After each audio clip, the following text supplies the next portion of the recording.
ਕਰਦੇ ਨੇ ਜੋ ਵੀ ਮੰਗਾ ਮੈਨੂੰ ਸਰਕਾਰ ਅਤਾ ਕਰਦੇ ਨੇ। ਹਰ ਇੱਜ਼ਤਾਂ ਦਾ ਸਦਾ ਉਹਨਾਂ ਦੇ ਗਲ ਵਿੱਚ ਰਹਿਣਾ, ਹਰ ਇੱਜ਼ਤਾਂ ਦਾ ਸਦਾ ਉਹਨਾਂ ਦੇ ਗਲ ਵਿੱਚ ਰਹਿਣਾ। ਉਹਨਾਂ ਖੁਸ਼ਬਖਤਾਂ ਦਾ ਨਾਂ ਮਰ ਕੇ ਵੀ ਜ਼ਿੰਦਾ ਰਹਿਣਾ, ਜਿਹੜੇ ਆਕਾ ਦੀ ਸਨਾ ਕਰਦੇ ਨੇ ਜੋ ਵੀ ਮੰਗਾ ਮੈਨੂੰ ਸਰਕਾਰ ਅਤਾ ਕਰਦੇ ਨੇ, ਜੋ ਵੀ ਮੰਗਾ ਮੈਨੂੰ ਸਰਕਾਰ ਅਤਾ ਕਰਦੇ ਨੇ। ਆਪਣੇ ਮੰਗਤੇ ਨਾਲ ਪਿਆਰਾ ਤਾ ਬੜਾ ਕਰਦੇ ਨੇ, ਜੋ ਵੀ ਮੰਗਾ ਮੈਨੂੰ ਸਰਕਾਰ।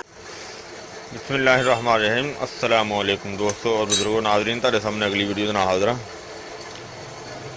ਜਿਹੜਾ ਤੁਸੀਂ ਦੇਖ ਰਹੇ ਹੋ ਇਹ ਨੁਕਸਾ ਤੁਹਾਡੇ ਸਾਹਮਣੇ ਪੇਸ਼ ਕੀਤਾ ਜਾ ਰਿਹਾ ਹੈ।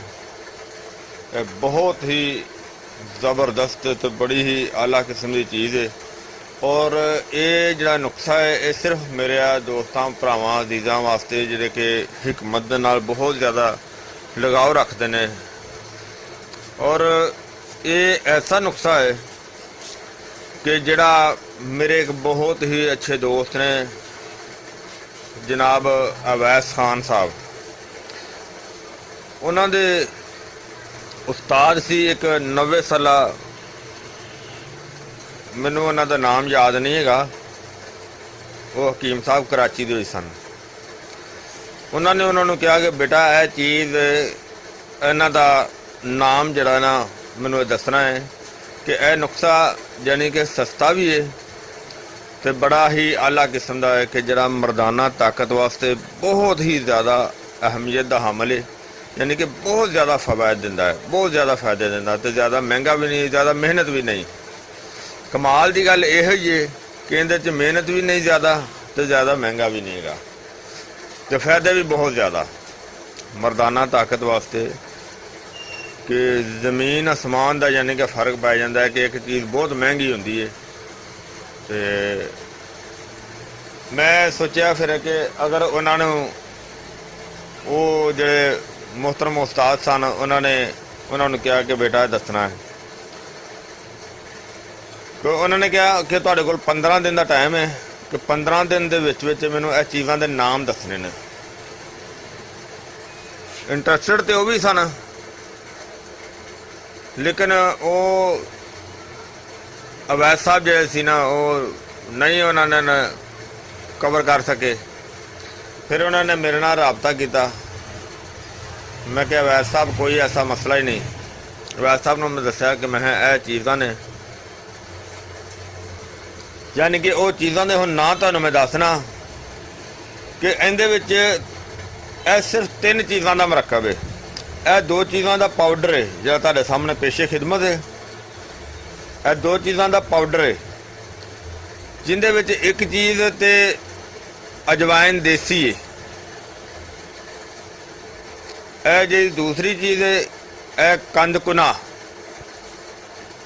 और तीसरी आइटम जिहड़ी इहदे च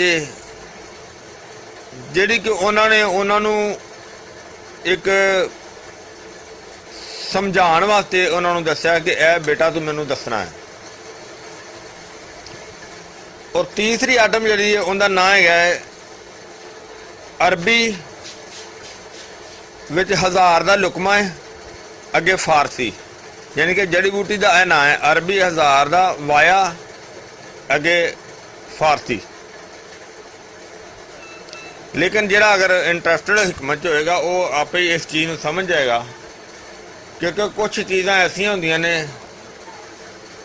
कि जड़ियाँ कि बहुत ही बारीकी दे विच होंदियां ने कि जिंदे वास्ते सानू भी बहुत ज़्यादा मेहनत करके तो उन्होंने हासिल करना पैंदा है। तो असी भी फिर वो जड़ा ना वो ਅੱਗੇ ਦੋਸਤਾਂ ਦੀ ਖਿਦਮਤ ਵਿੱਚ ਰੱਖ ਦਿੰਦੇ ਆ ਕਿ ਉਹ ਉਸ ਤਰੀਕੇ ਦੇ ਨਾਲ ਹੀ ਉਹਨਾਂ ਨੂੰ ਦੱਸਿਆ ਜਾਂਦਾ ਹੈ ਤਾਂ ਕਿ ਅੱਗੇ ਜ਼ਿਆਦਾ ਸਮਝਣ ਵਾਲਾ ਜਿਹੜਾ ਦੋਸਤ ਭਰਾ ਅਜ਼ੀਜ਼ ਹੋਏਗਾ ਉਹ ਉਸ ਚੀਜ਼ ਨੂੰ ਬੜਾ ਅੱਛੀ ਤਰ੍ਹਾਂ ਸਮਝ ਜਾਏਗਾ। ਲੇਕਿਨ ਦੋਸਤੋ ਅੱਗੇ ਤੁਹਾਨੂੰ ਮੈਂ ਇਹ ਚੀਜ਼ ਦੱਸਣ ਲੱਗਿਆ ਕਿ ਇਹਨੂੰ ਜਿਹੜਾ ਇਹਦਾ ਚੀਜ਼ਾਂ ਦਾ ਲੈਣਾ ਵਜ਼ਨ ਉਹ ਤਿੰਨਾਂ ਚੀਜ਼ਾਂ ਦਾ ਬਰਾਬਰ ਲੈ ਲੈਣਾ ਹੈ। ਕੰਜ ਕੁਨਾ, अजवाइन देसी और अरबी वाया फारसी,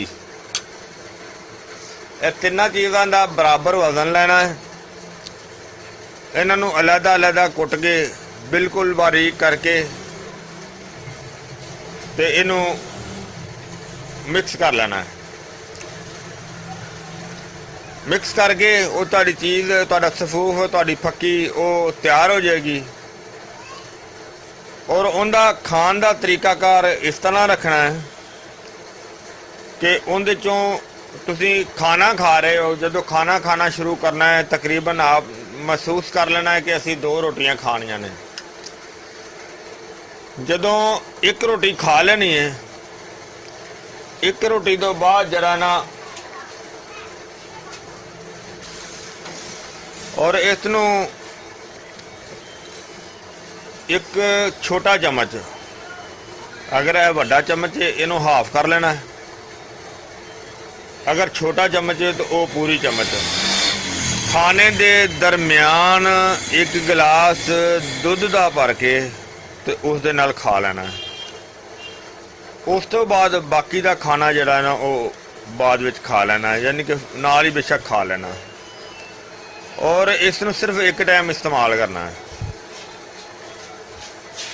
और इनका इस्तेमाल जरा ना कम अज़ कम एक माह जरा ना वो लाजमी करना है। अगर एक माह तो ज़्यादा भी कर ले तो कोई ममानत नहीं हैगी, कोई नुकसान नहीं हैगा।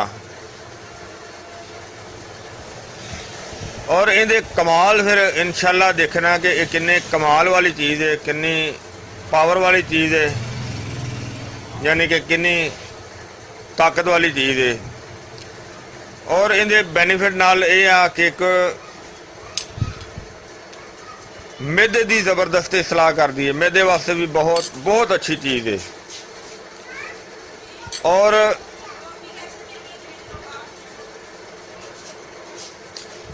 हाँ जी, ये बेहतरीन जरा ना इस दे नाल इंतशार बेहतरीन ज़बरदस्त होएगा और इस दे नाल टाइमिंग बेहतरीन ज़बरदस्त होएगी और हाजमे वास्ते कुव्वत हाजमा ज़बरदस्त होएगा। तो बहुत ही आला किस्म का तो बड़ा ही ज़बरदस्त मुजरब नुस्खा है। और जिस तरह कि तुहानूं दस्सिया कि ये 90 साला हकीम साहब सी जिन्होंने ये नुस्खा दस्सिया सी, तो मैं सोचा कि मैं फिर जिस तरह कि उन्होंने दस्सिया सी मैं उस तरह ही अगर तुहाडी खिदमत दे विच पेश कर रहे हैं। अल्लाह ताला इंशाअल्लाह ਜਿਹੜੇ ਦੋਸਤਾਂ ਭਰਾਵਾਂ ਨੇ ਇਹਨੂੰ ਵੀਡੀਓ ਨੂੰ ਦੇਖਿਆ ਹੈ और वो किसी समझदार जरा ना मतलब है कि बहुत पुराने बंदे को ये नुस्खा जरा ना जो खरीदोगे तो सारा समझा देगा। और मैं उम्मीद करना कि मेरे दोस्तों भरावां नूं वीडियो अच्छी लगी हुई होगी। इनू लाइक करो, शेयर करो, सबसक्राइब करना बिल्कुल नहीं भूलना। इंशाअल्लाह अगली वीडियो ना फिर मिलांगे। इजाज़त, अल्लाह हाफिज़, अस्सलाम वालेकुम रहमतुल्लाहि व बरकातुहू।